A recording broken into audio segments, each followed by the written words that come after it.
What's up, guys? Name's Big Rig, and I'm new to this big fancy world of YouTube.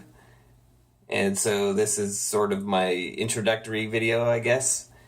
Outside of camping and doing outdoorsy stuff, playing guitar is my main hobby. And basically what's happened is over the last couple of years is I've posted the odd video on Facebook of things that I've learned or things that I've written. People have come up to me afterwards and said, "So, yeah, you have a YouTube channel?" Or they just straight up say, "Dude, you should start your own YouTube channel."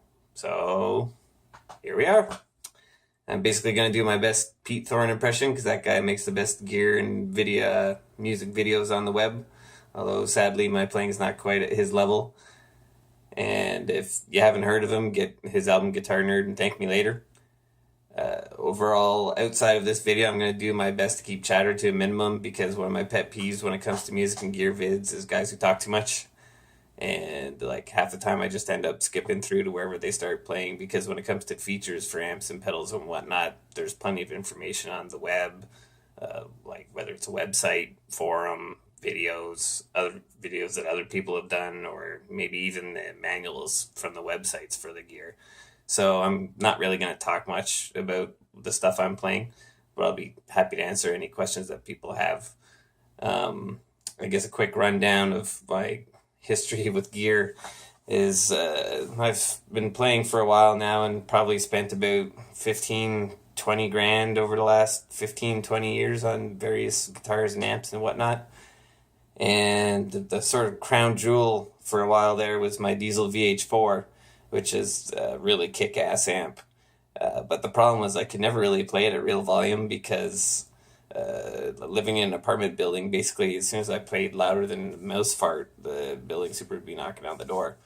And so even though it had a really good master volume on it, once you've played a tube amp at real volume, playing quiet just ain't the same. And it's kind of a sin, actually. And basically I sold it, and with the money, I bought a Kemper profiling amp. And this thing is easily the best musical gear purchase I've ever made in my life. And I highly recommend it to anybody that's watching this.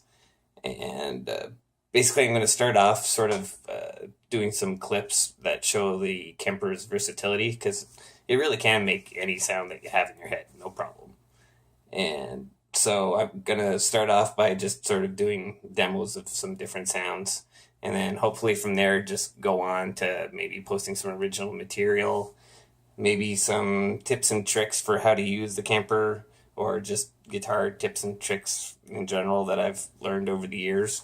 And yeah, so what you're hearing is for the most part going to be one stereo track, because I haven't unfortunately learned how to overdub full tracks with video yet. I'm still kind of figuring this video thing out.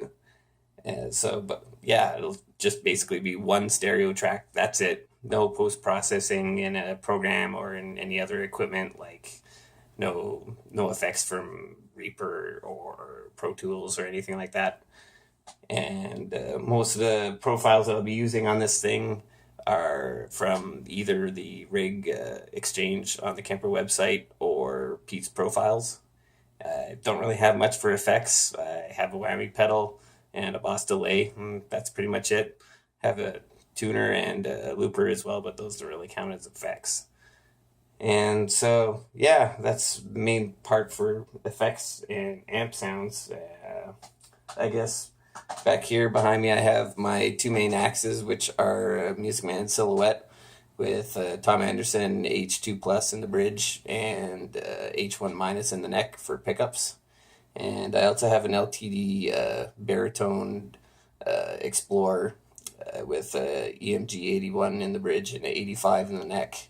But unfortunately the neck on that one's kind of going, so I'm probably not going to use it very much, because to be honest, it's one of the most frustrating things living here in Ottawa. There's so many temperature and humidity changes that it constantly messes with your instruments. And so there's everything from muted strings to buzzy strings to bad intonation. And to be honest, it kind of drives me nuts. And it was almost bad enough to the point where I wasn't even going to bother making these vids, because it's like, it's that frustrating. It's that bad. have a humidifier and a dehumidifier going on in my room here at different times of the year, and it doesn't seem to make a difference. So it's kind of frustrating, but I'm just going to do my best to push through. And so if you could bear with me, that'd be great.